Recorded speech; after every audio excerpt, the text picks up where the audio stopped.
નિજાશ્રિતાનાં સકલાર્તિહંતા સદ્ધર્મ ભક્તિરવનમ વિધાતા દાતા સુખાનાં મનસેપ્સિતાનાં તનોતુ કૃષ્ણોખિલમંગલમ નઃ.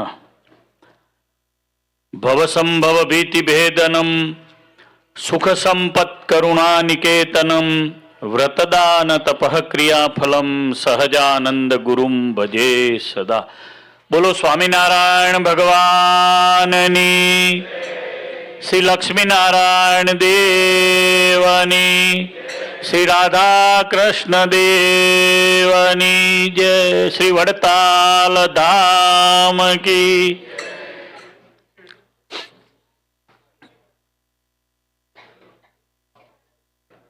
Loss Angeles, America, Vadtal તાબાના સ્વામિનારાયણ મંદિરના 26મા વાર્ષિક પાટોત્સવ પ્રસંગે મંદિરમાં બિરાજતા પ્રગટ ભગવાન શ્રી ઘનશ્યામ મહારાજ, શ્રી લક્ષ્મીનારાયણ દેવ, શ્રી રાધાકૃષ્ણ દેવ, વિઘ્ન વિનાયક દેવ, કષ્ટભંજન દેવ, શ્રી સિદ્ધેશ્વર મહાદેવ, એમના પરમ પવિત્ર સાનિધ્યમાં સભામાં ઉપસ્થિત આપણા વડતાલવાસી લક્ષ્મીનારાયણ દેવ ગાદીના આચાર્ય મહારાજ, સનાતન ધર્મ ધુરંધર 1008 આચાર્ય મહારાજ શ્રી રાકેશ પ્રસાદજી મહારાજ શ્રી, ધોલેરા મહિમાની કથા જેઓએ સંભળાવી એવા પૂજ્ય સાધુ હૃદય શાસ્ત્રીજી હરિપ્રકાશ સ્વામી, પૂજ્ય દેવપ્રકાશ સ્વામી, પૂજ્ય હરિકેશવ સ્વામીજી, ધોલેરાના મહંત મિત્ર શાસ્ત્રી રામદાસજી, વિહારી સ્વામી વગેરે, સત્યનારાયણ સ્વામી વગેરે સંતો, શ્રીજી મહારાજના લાડીલા પાટોત્સવના મુખ્ય યજમાન, કથાના મુખ્ય યજમાન, કથાના સહયજમાન, બધા હરિભક્તો બધા સભામાં બેઠા છે. બધાએ ઈસવના પ્રેસિડેન્ટ નંદલાલભાઈ, મંદિરના પ્રમુખ દલસુખભાઈ, અરવિંદભાઈ, સંજયભાઈ, કાંતિભાઈ, બાજરિયા સાહેબ, કશ્યપભાઈ, ઉમેશભાઈ, વ્યોમેશભાઈ, રમેશ કાકા, નરેશભાઈ, શાંતિદાદા, ઘનશ્યામભાઈ, ગોવિંદભાઈ, લગભગ બધાના, રમણદાદા પાછળ બેઠા છે, મનુભાઈ, આપણા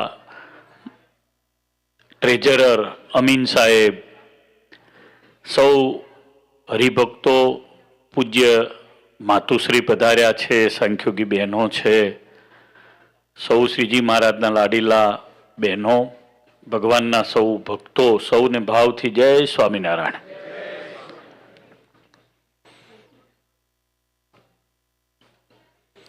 મહારાજશ્રીને કહીશ, ત્યારે આ મંદિરની મૂર્તિ પ્રતિષ્ઠા હતી ને ત્યારે આપણા વડતાલ ગાદીની નાના મોટા ઇસ્યુઓના પ્રશ્નો ચાલતા હતા.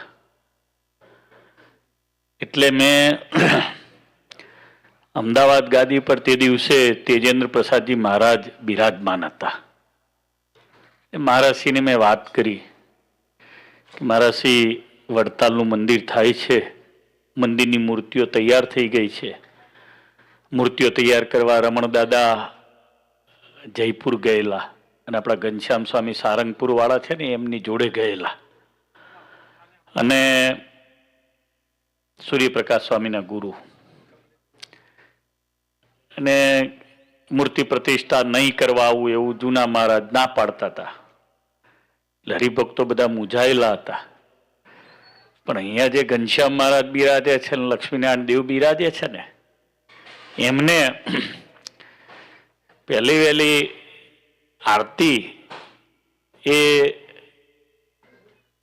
કેવી રીતે કરવી, શું કરવી, એ યક્ષ પ્રશ્ન હતો, મોટો પ્રશ્ન હતો. મંદિર તૈયાર, મૂર્તિ પ્રતિષ્ઠાનો દિવસ તૈયાર, બધું તૈયાર.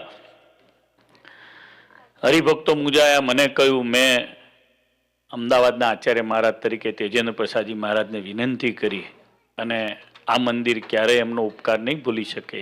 એ મંદિરની મૂર્તિ પ્રતિષ્ઠા પછી આ મંદિરે જ્યારે પાટોત્સવ કરવા આવ્યા ત્યાં મંદિરનો, ત્યારે અહીંયા પધાર્યા અને પહેલી વહેલી આચાર્ય મહારાજ તરીકે તેજેન્દ્ર પ્રસાદજી મહારાજે આ મંદિરની આરતી ઉતારી આપી. મેં આગ્રહ કર્યો, મહારાજશ્રી તમે આયા છો કંઈક સંભારણું કરતા જાઓ. તમને કે શું સંભારણું કરું? મેં કીધું ત્યાં સારું કોઈક ઝાડવું રોપીએ તો સારું. એટલે મેં આગ્રહ કરી અને મને બરાબર યાદ છે કે આપણા મંદિરના આગળના ભાગમાં જ્યાં પહેલો ભાગ છે ત્યાં એમની પાસે મેં ચંપાનું ઝાડ રોપાયું હતું. ચંપાનું ઝાડ પછી તો નીકળી ગયું અને પછી ત્યાં ચરણાવીને પછી પધરાવાનું કંઈક નક્કી કર્યું હતું ને વોટ એવર. પણ પછી 2004 થી 2004 ને 2014 ને 2024 ને 25 ને આ 26 આટલા વર્ષોથી પરમ પૂજ્ય ધર્મધોરંદર આચાર્ય મહારાજ રાકેશ પ્રસાદજી મહારાજ આપણે ત્યાં પધારે છે અને પાટોત્સવનો લાભ આપે છે. અમે આવ્યા ત્યારે કેશુભાઈ પ્રમુખ હતા, પટોળિયા તમે હતા, કેશુભાઈ હતા. સક્રિય ભૂમિકામાં તો ઘણા બધા સંતો પણ હતા.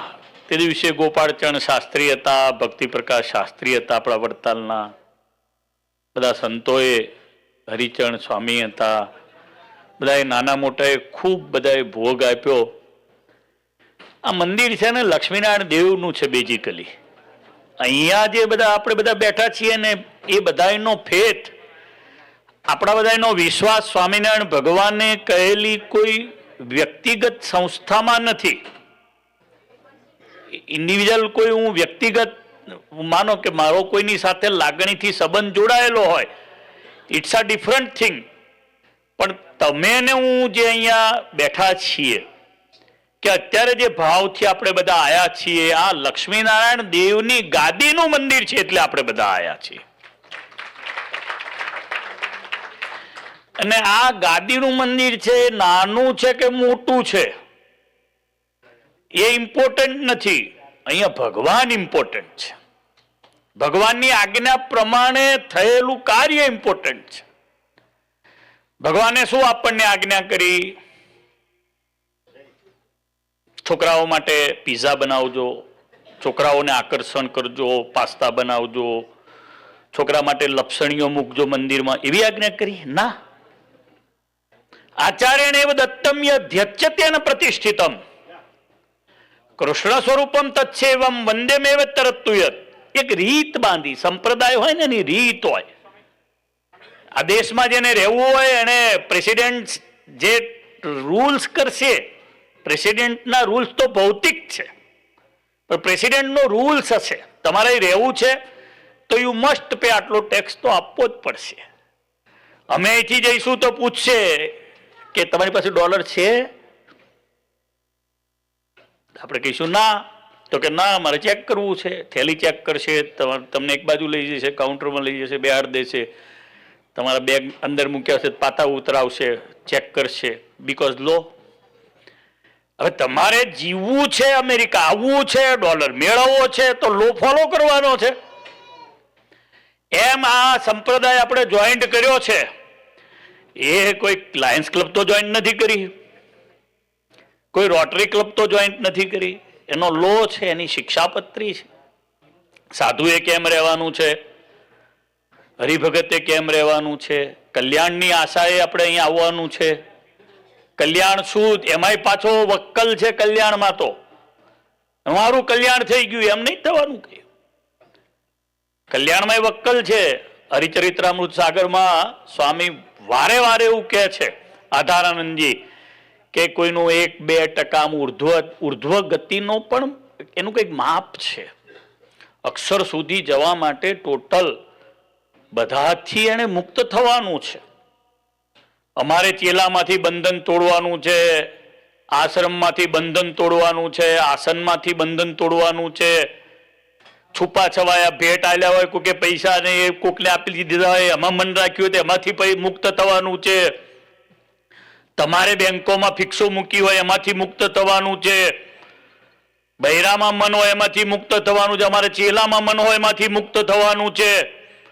આ મારું મંદિર, આ મારું ઘર, આ મારી પોતળી, આ મારી તુંબડી, આ મારું શાસ્ત્ર. અમારે ત્યાં છે ને મારા એક વશરામ ભગત કરીને પાર્ષદ હતા પીઠવડીના, આપણો સોજિત્રા પરિવાર ખરે ને ત્યાં ન્યુજર્સીમાં, એમના પૂર્વાશ્રમના કાકા દાદા થાય. હવે સમાવ એક્સપાયર થઈ ગયા, મંદિરમાં રહેતા હતા, પાર્ષદ હતા. મંદિરમાં રહ્યા પછી ભજનના અદભુત થયા, પ્રેત તો થયા. હવે એ પાછો એક છોકરો ભણવા આવ્યો તો એમાં બેઠા. હવે એમની પાસે જૂનું નન સંતોનું એમના આસનમાં રહેલું વચનામૃત હતું મારાસી. હવે અમારા ભેગા રહેતા હતા તો વચનામૃત આસનમાંથી અમે કાઢી લાયા હતા, જૂના આસનોમાંથી, ગાદીવાળા મેળા આસનો હતા. તો એક દાડો એ છોકરાનું નામ ઘનશ્યામ, પછી એ સાધુ બન્યો, શ્યામ સુંદર નામ હતું, પાછો ગતોર્યો હતા, લંડનમાં જોબ કરે છે, શ્રી હરિ સ્વામી ભોજપરા વાળાનો સાધુ. હવે છોકરામાં એ આયા, હાજર થયા. એટલે આ સાંભળવા જેવું, આ વાસનાથી હું મૂળ સંપ્રદાયની થિયરી ઉપર જવાની વાત કરી રહ્યો છું. હવે એમણે વચનામૃત જેવું જોયું એટલે હાજર થયા અમારી સામે. મેં કીધું કોણ? ઘનશ્યામ. તો ઘનશ્યામ ને હું વશરામ. મેં કીધું બોલો બોલો વશરામ ભગત, શું આ વચનામૃત આપણું છે કે છે? મેં કીધું તમે આ બધું છોડીને નહીં ગયા? તો કે ના, આવા બધા ઘણા બધા વચનામૃતો મારા પેલા પટાળામાં પડ્યા છે, લ્યો.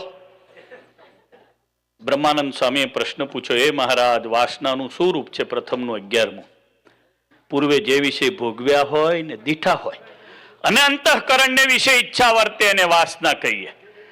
અને એટલું જ નહીં, અંતઃકરણમાં ઈચ્છા વર્તે, હજુ કંઈક બાકી છે, હજુ કંઈક બાકી છે, હજુ કંઈક બાકી છે, હજુ કંઈક બાકી છે, ઇટ્સ કોલિંગ વાસના. બધાને માટે, તમારામાં લાલ પીળા ધોળાનો કોઈ આમાં ભેદ નથી, સ્ત્રી પુરુષનો ભેદ નથી. વાત છે ભગવાનમાં મન જોડવાની. અને ભગવાન કલ્યાણના દાતા છે, એને બધી રીત અદ્દલ બનાવી દીધેલી છે. એને બધું આ અર્ચા કરીને, એ કઈ નવો કાર્યક્રમ નથી. જેણે ના કરી એ પાછા રીતની બહાર ગણાય. હો, આ સભામાં કેટલા જણા અર્ચા વગરના રહ્યા તો એ રીતની બહાર ગણાય.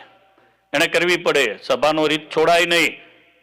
અચ્છા, સભામાં બેસવાની રીત કરી, એમણે કીધું પગ વાદીને બેસવું નહીં, પગ ઉપર પગ ચડાવીને બેસવું નહીં. એને નક્કી કર્યું અમારા આચાર્ય આવે સામે લેવા જવું. એને નક્કી કર્યું અમારા સાધુએ ધન રાખવું નહીં. એને નક્કી કર્યું ગ્રહસ્થએ 10મો 20મો ભાગ આલવો. એને નક્કી કર્યું કે અમારા આચાર્ય જે મૂર્તિની પ્રતિષ્ઠા કરી હોય એ મૂર્તિ પૂજવા યોગ્ય છે ને ધ્યાન કરવા યોગ્ય છે. એને નક્કી કર્યું કે અમારા આચાર્યના હાથે ગુરુ મંત્ર લેવો. એમણે નક્કી કર્યું, એ સ્થાપક છે. આ અવતારે સ્વામિનારાયણ ભગવાનનો જે આવો મોટો અવતાર થયો, એને કલ્યાણની બધી રીત અદ્દલ બાંધેલી છે. ધ્યાન કોનું કરવું, પૂજામાં મૂર્તિઓ કોની રાખવી એ પણ નક્કી કરી નાખેલું છે. સિંહાસનમાં કોને પધરાવા એ પણ નક્કી કરી નાખેલું છે. પૂજાની મૂર્તિઓના બ્લોક મહારાજે 9 પ્રકારના 11 પ્રકારના કરાયેલા. આપણા વડતાલના મંદિરમાં તમે દર્શન કરવા બધા ગયા હશો તો અક્ષર ભુવનમાં નીચે જે ઘનશ્યામ મહારાજ છે ઉભા, એમની પાછળના ભાગમાં, એક્ઝેક્ટ એમની પાછળના ભાગમાં જે બારી છે એ બારીમાંથી એ બધા બ્લોકોના દર્શન થાય છે. શ્વેતદીપપતિ ભગવાન નારાયણ, ભગવાન નરનારાયણ દેવના મોટા સ્વરૂપ, નાના સ્વરૂપ, શ્રીજી મહારાજનું ફૂલ સૂંઘતું સ્વરૂપ, આ બધા સ્વરૂપો સ્વામિનારાયણ ભગવાને નક્કી કરી નાખ્યું પૂજામાં કોને રાખવાના. સ્વામિનારાયણ ભગવાને નક્કી કરી નાખ્યું કયો મંત્ર આચાર્ય મહારાજે આપવાનો, સામાન્ય દીક્ષાનો કયો મંત્ર, અને પછી સાધુ બને ત્યારે કયો મંત્ર, સાંખ્યોગી બહેનોને કયો મંત્ર આપવાનો એ પણ નક્કી છે. સામાન્ય દીક્ષાનો બહેનોને આપવાનો મંત્ર પણ ગાદીવાળાએ કયો આપવાનો એ પણ નક્કી છે. આ બધી રીત સહજાનંદ સ્વામી મહારાજે બાંધી અને રીતમાં રહેલું આ મંદિર છે. એટલે આ મંદિર કલ્યાણ કરે છે. આ મંદિર કલ્યાણ કરે છે. આ મંદિરને ભપકાની જરૂર નથી. હે મોટી લાઈટો થાય, અલપ ઝલપ થાય, 4 5 ફુવારા મૂકેલા, એની કઈ જરૂર નહીં. આમાં ખબર પડી? આમાં કઈ બહુ ભપકાની, આમાં કઈ બહુ વાર્તાઓની કઈ જરૂર નહીં. આમાં માર્કેટિંગની બી જરૂર નહીં. જેને કલ્યાણ જોઈતું હશે આવી જ જશે. બાકીના બધા કેવા છે હું તમને વાત કરું. એમેઝોનમાં એક દેડકાઓ થાય છે, એવા છે. દેડકા થાય કશ્યપભાઈ કેવા ખબર છે? આવી લાંબી જીભ કાઢે. એ ફૂદું બેઠું હોય, ફૂદું એટલે નાનકડું એવું સામાન્ય ચોખામાં થાય, દાળમાં થાય એવું ફોદું આવે, ક્યાંક બેઠું હોય જીવ જંતુ. હવે એ તો એની મસ્તીમાં બેઠેલું હોય. સામાન્ય જગતના જીવને, મનુષ્યને ખબર જ નથી કલ્યાણ કેમ મેળવાય? એટલે વ્યક્તિ પોતાનામાં જોડવા માટે, પોતાનો ખોરાક બનાવવા માટે, પોતાની ટ્રેપમાં લેવા માટે શું કરે? પછી ભગવાનથી એને વિમુખ કરે, એનો દેહ પોતાનામાં સ્વાહક કરી જાય. એ દેડકો છે ને આમ કરીને જીભ ફેરવે, પેલા ખબર જ ના હોય ક્યાં ગયો. અંદર જાય સ્વાહા થઈ જાય એસિડમાં, ત્યારે ખબર પડે કે આપણો આ દેહ આ પતી ગયો, હવે બીજી યોનિમાં જન્મ લેવાનો છે આપણે. પછી એને જ્ઞાન થાય. ભગવાને કેવી રીત બાંધી તમે જુઓ તો ખરા. આના કલ્યાણની રીત, સવારમાં આટલા વાગે ઉઠવું, સૂર્ય ઉગ્યા પહેલા ઉઠવું, ઉત્તર મુખે બેસીને પૂજા કરવી, પૂર્વ મુખે બેસીને પૂજા કરવી, આટલી માળા કરવી. આવા ભગવાન ક્યાંથી મળે આપણને? આવો અવતાર આપણને ક્યાંથી મળે? આવી અદ્દલ રીત ક્યાંથી મળે? આપણે બધા લકી છીએ કે આપણે ભગવાન જે મંદિરમાં બિરાજમાન થયા એના આચાર્યના હાથે મંદિરમાં આપણે બિરાજમાન થઈ ગયા, એ આજે આવી ગયા. એનો પાટોત્સવનો લાભ મળ્યો આપણને.